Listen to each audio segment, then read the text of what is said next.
So the fact that we're talking and I've run into a musician, it's my native tongue, so it all makes sense. Ah, it does, doesn't Yeah. it? So there's Okay. nothing is hinging on an album being out. It's just going to be a good talk about your world of creativity. So with that said, thank you for taking a minute out. And I want to dive in with what we've lived through for the last 3.5 years, going through a global pandemic as an artist. How did you make it through it? And how has it changed you? Okay. Well, how did I make it through it? My major hobby is personal growth, and I have a community that I am in that we talk online and we do inner work and witness each other. So my international community was strong and the internet was working. So even when there were people stuck in countries that couldn't get anywhere, we had a network of support and we were able to continue as before. um, so that bit was okay. I was lucky. I had some people who were kind to me and gave me money, which was amazing. Yeah. Yeah. So I was very fortunate in that respect. And then it's quite interesting in this country, there was a little bit of support for self-employed people as well as employed people. And often when you do your tax, you try and make your income as low as possible, and but I've been so honest, it was all right. It did me in good stead, actually. Yeah. I mean, it's Yeah. not a dishonesty or honesty, really, but yeah, my cost of living and the expenses and everything, I scraped it through. But it Yeah. was what was so beautiful was the opportunity to not keep at it, working like really hard, relentlessly, and never. When would I have ever taken time off? I wouldn't. Yeah. Yeah. No, there were silver linings for sure. So, on paper, you are a singer, you're a writer, speaker, but if we boiled this down to its essentials, I'm going to put you in front of a bunch of third graders. It's career day, and one of the kids curiously looks up and asks you, "What do you do for a living?" How do you answer that child? I sing covers to feed my kids. Okay. All right. So, what did you want to be when you were in the third grade? What was your dream? Okay, third grade would make me what, like 8 or Yeah, like something. 8 or 9. Yeah. I think I would have said actor and sing. I don't properly know, but I know when I got interviewed for secondary school, which is like 11ish, Yeah. I said I wanted to be an actress and a singer. Okay. So but when I was 8 or 9, I really don't know, but I've been a dreamer all my life. So I remember, but I can't really. I have issues with my memory. I don't remember my past very well. So I don't, yeah, it's like I block out huge chunks of my life. And so I don't really know. But there've been all sorts of things I've wanted to do. I had a million job ideas and invention ideas, and I'm a dreamer. Yeah. I'm like, in this life, there's no shortage of things that I could fit in. I mean, I can't fit all the things in that I'd like to do in Yeah. this life. I know the feeling. I definitely do. Let me ask you this. As a singer, what was the first concert that you ever saw that blew you away? As a singer, well, I wasn't a singer. I mean, even though I might have said that at my secondary school interview, the idea of being a singer was completely away from my mind until I fell into it at 20ish.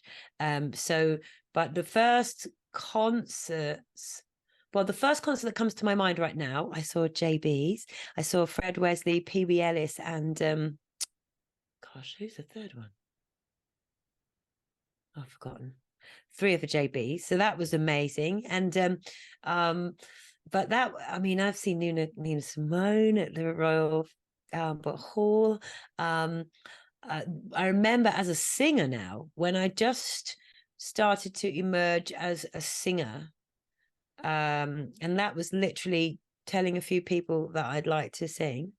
I went to see her. I saw Herbie Hancock on the Headhunters at a festival, Yeah. and I came back and I had this song. I got the jazz, ding, ding, ding. I got the jazz, ding, ding, ding. I got it pumping through my blood, flowing through my veins. This rhythm is driving me insane. I got the jazz, and it was that that came out through watching them. And the way that they interacted on the stage, I was really fascinated. Just, you know, it's very much about communication, the way that they were playing. Mhm.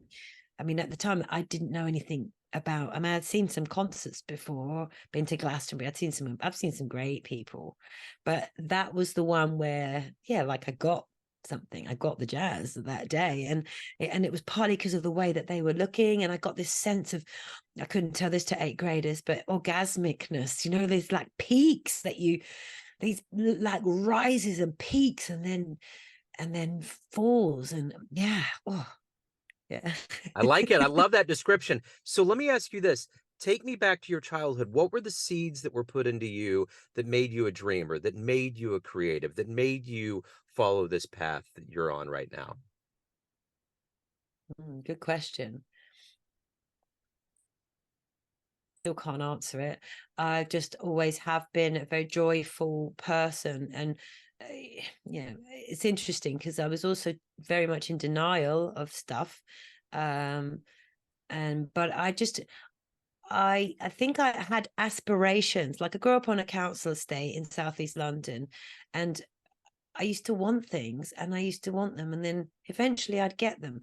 And it was, I can only remember roller skates. Yeah, at the time I wanted to join the Brownies so badly. We didn't have much money in my family, and so the cost of the uniform was expensive. And there was something about wanting something and getting it. That I have, my signature song is called Dreams Come True. I believe the dreams come true. And so I had this experience in my life that I could want something, wish for it, and get it. Now I wouldn't get it straight away, but I remember that with the brownie uniform, in the end, I ended up, we got the £10 that we needed. And then we went to the market and there were these roller skates, and I got roller skates instead, which is probably a good move. But like, I remember wanting a bicycle, and it was some years later, but I got it. And it was just that sense I had from such an early age that anything I dreamed of, I could achieve. It didn't mean I couldn't have it. I could have it straight away, but I could get it eventually. So that is partly the answer to your question. Yeah. Yeah. No, that's a great answer. So let me ask you this. Who's been kind of a hero for you in your life?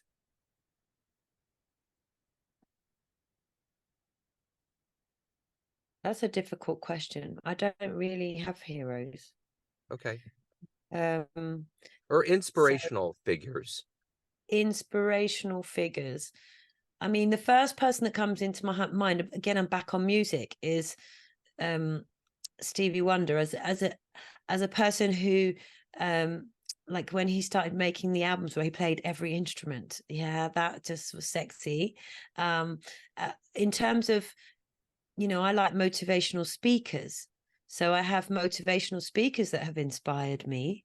And the significant ones in my life probably started off with Louise Hay. And at a certain point, there were a few others in the middle. And then it got to Eckhart Tolle. And then I got into Abraham Hicks, which is Esther Hicks, who, it's called channeling, like channeling. I do that, but I believe that it is channeling. It's like, and that's who I really like, Abraham Hicks. Still into them. I have a mentor at the moment called Sage Levine. She's a coach of coaches, and her company is called Women Rocking Business. She inspired me. The teacher before that I really liked, she taught human design business stuff, and she inspired me, and she is called Beth Davis. I had a tantra teacher, and her name at the moment is Iya Omi Tola, and she's been a great teacher. She was the first person who really saw me. Like, she saw, I don't know what language I'm allowed, my bull crap. She saw it. You're good. So let me ask you this. What would be a dream concert for you? If you could go back in time or even in modern era, who would you love to see live? Do I have to? Can I just not go just to 1969 and go both to Woodstock and the one in Brooklyn? The two Yeah, concerts. Can I have two festivals? They're 100, really close to 100% you each can. You other. can have, yeah, yeah, Oh, and can I get to see loads of people? I love that era. Like, I love 69 is such a good number. yeah. And there was that one in the park with all the black people where Stevie Wonder and people like that played. Yeah. And then there was Woodstock. And, I love all the hippie music so much. So, yeah, that would just be the best time Yeah. machine musical experience of my life. Yeah, absolutely. So what is the motivation for you every day? You're a creative, you obviously have a lot of fire in you. What is that every day for you to wake up and to do what you want to do and to ultimately be who you are? I believe that I came to planet Earth to be on a mission. Um, in the end, it's like spread love is the mission, right? But I've defined it and found better ways to name it. But if you listen to the songs I wrote back in the 90s, and to what I do now, it's the same message that I'm, you know, I ins- I believe that we could all live in the beautiful connected world. My passion is to really live with capital R and a capital L, like to really live, to master the art of living and to experience bliss and joy and connection and oneness, and to be here to um, inspire others to do the same. So my passion and my mission is free your true voice. And interestingly, it's in my palms. If you look at my, hands, it's there. It's in my human design. Like the idea that we could express who we really are and share our hearts and be ourselves and connect and do things as a collective togetherness, like inspired by love is such a funny word, but it is love, but connection, um authenticity. So freeing your voice is my inspiration, that I would love people to really be themselves in the world and really share their hearts, because I believe, I have another song, intrinsically we are the same. We were born with open hearts and we're just trying to play the game. And it's like, you know, I would love to see that Yeah, show up and be a absolutely. part of it. Yeah, absolutely. What was the first song that you wrote where you were like, I You want got to it? know? I can't. Yeah. It's not going to be what you think it's going to be. So we were all made to go to church when we were kids, right? And there was the teenagers who had to go. We must have gone on a day trip or something, and we came up with this song called "Picking My Nose." And I used Awesome. to sing it at school when the teacher was late. And it has a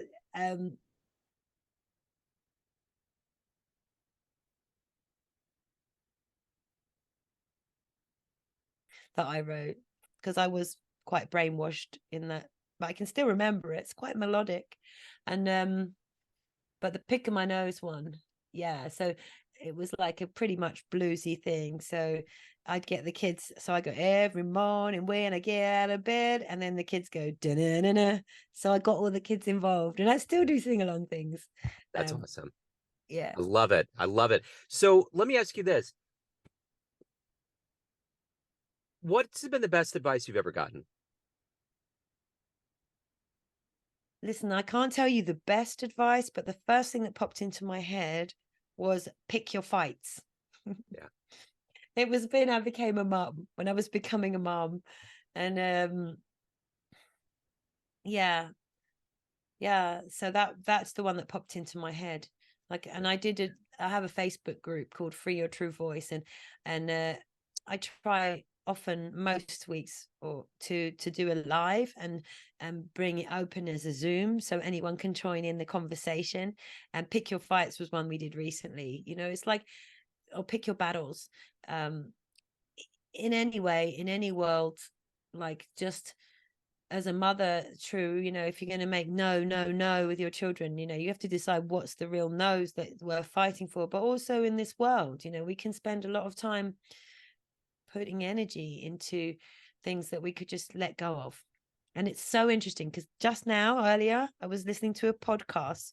My favorite podcaster was interviewing Mel Robbins, and she was talking about this two words, leave them. And it's a bit like that, just like, can you just leave things? Can you let people get on with things? Can you how much do you actually have to engage in trying to fix things and mend things and stop things? And Yeah. So what's been the best fan letter you've ever gotten? Best response you've ever gotten from a performance? again, I can't answer the best, but the one that comes into my head is, there was a guy, he's now in the non-physical, and I have this song, Dreams Come True, and he wrote to me and told me that he was feeling suicidal, and he listened to it, and it used it to pick him up, to help him feel better. And Wow. so that's the most precious one in my head right now. Yeah. So let's say you have a dream tonight. You run into a like a 20-year-old version of yourself. You can give that young version of you a piece of advice based on the wisdom that you've gained in your life. What advice would you dispense on that young version of you? Your ideas are good. Don't let them tell you that they're not. Yeah. Trust and believe in them and fight for them, because they're good, and you're still going to have them in 30 years time. So yeah, but you might be ahead of your time. Yeah. When did you believe that? When did that absorb in? Did that take a while, or was that have you always had that as kind of a backbone? So interesting. I just found this song um maybe like 3 weeks ago. I wrote it. I think I was fighting with the father of one of my kids, but there might have been a war, that one of the wars, the one where George Bush was in president, after the Twin Tower, that kind of war, Yeah. Afghanistan. Yeah. And Yeah. but there was me fighting with my ex at the same time, the father of my daughter, and and it was about, before if we want to have peace in the outside, we need to make peace on the inside. We can't stop fighting ourselves. And so I found that it just popped into my head. I was driving, and then I was like, took me another week or two to remember the title, because I thought it was going to be on a cassette somewhere, and then I realized it's on my phone. It's still in my iTunes from before. So um that message is always, that was there. But I think, and then I sort of started listening to some other songs that I made in the 90s, and I'm like, gosh, I've always I've always known this stuff. Like, so it surprises me over and over again that I've been on the same mission, Yeah. because there was a time when I completely lost faith and hope in everything I was doing, and I lost my mojo, and it was like 10, 11 years of lost mojo. And even though when I refound it, I didn't realize until literally a few weeks ago that how everything's connected. Like this, I'm a coach, and I coach people to free their voices, and that's what I'm passionate, more than singing, I'm passionate about encouraging people to speak up for themselves and express their true selves and advocate for themselves and their ideas and a better world. And so yeah, it feels like I've done a full circle, and only quite, like I say, it's very, very fresh that I realize i've I've actually been the same all along. You know, it's interesting when you say full circle. My stepdaughter turned 18 about 2 weeks ago, and we went on a trip, and we were waiting for a ride at an amusement park called the Time Traveler, and it was the metaphor is perfect for this. And she just kind of looked up at me, and it's her birthday, and she said, in 30 years, you're going to be 81. And I was just sitting there, and I was just thinking, and she just kind of opened the door a little bit, and I said, I will tell you this that I figured out about life is that you're going to have to reckon at some point. Everything is full circle. Things will always come back around. And it's interesting. And then I kind of turned the tables on her and I said, you're going to be 48 in 30 years. And she was just that's when it kind of blew her mind, but it is interesting how far we run in life and how hard we go. Because I operate like that you will always run back into your shadow. You will never outrun it. And one way or another, it's going to be there. So I'm curious, what was the moment that got you out of the funk? What was the moment where you snapped back into who you were? I got into listening to Abraham Hicks. Abraham Hicks, there was a couple called Esther and Jerry Hicks, and she, um, that they, some, I mean, I think the words law of attraction came from them first, from her first. But this law of whatever you put your attention on, you get more of. Yeah. And Yeah. so where the way Esther is, like, basically she channels, so this, where the wise version of her, like any artist's channels, like it comes through you. Yeah. So this wise version of her is called Abraham, and it comes through her. And when she, like, does a bit of meditation, it just comes through. She's got the art of it, and all this wisdom comes out. And so I started listening to the talks. There's an endless number on YouTube.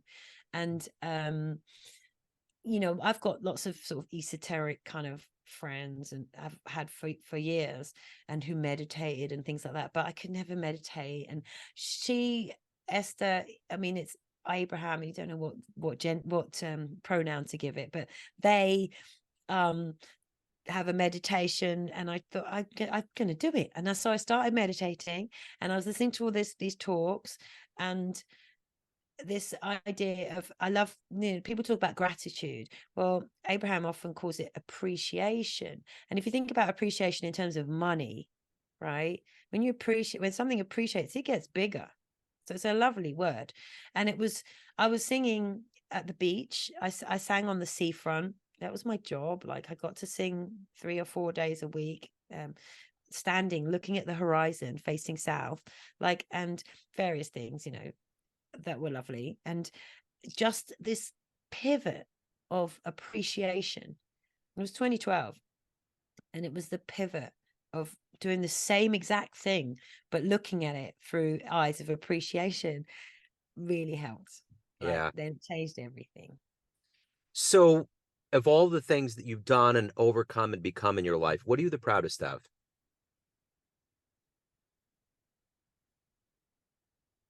I, I'm I'm a little bit emotional. Funny enough, this week I've been going through it a bit, like emotionally. Sure. I'm actually, today is it's the celebration of a 6-month coaching program with my clients. So we're having a celebration ceremony in 3 hours. And I'm so proud of my people, the people that I've been coaching. This is Yeah. the second 6-month cohort. I'm just so proud. It's the most amazing thing, especially they're creatives and visionaries, right? So especially if I witness them giving birth to their creativity, their output, their confidence to do their beautiful things in the world. It's just the most amazing thing. And I've played some great gigs in some great places and traveled and all sorts, but being hands-on and witnessing this transformation in someone's life, I feel so proud of it. So let me ask you this, as an artist, you always have these dreams of places that you want to play on, a stage you want to perform on, a place you want to go to. What was that for you? What was the place that you got on stage and you were like, I can't believe this is happening? Hmm. Well, in the future, it's Vegas with an orchestra, but right now, um, it's probably Glastonbury Festival jazz stage with a Yeah. band called Red Snapper. That was cool. Yeah. Um, the biggest audience was Tea in the Park. It was about 10,000 in the thing. Same band, I think. I don't know. Actually, was it the same band? Can't remember. And then going to Australia, doing a tour over there. That was great. Yeah.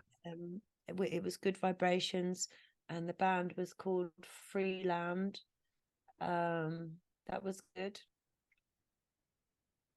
Oh, actually, I got to do another one. There's this company called Ducky.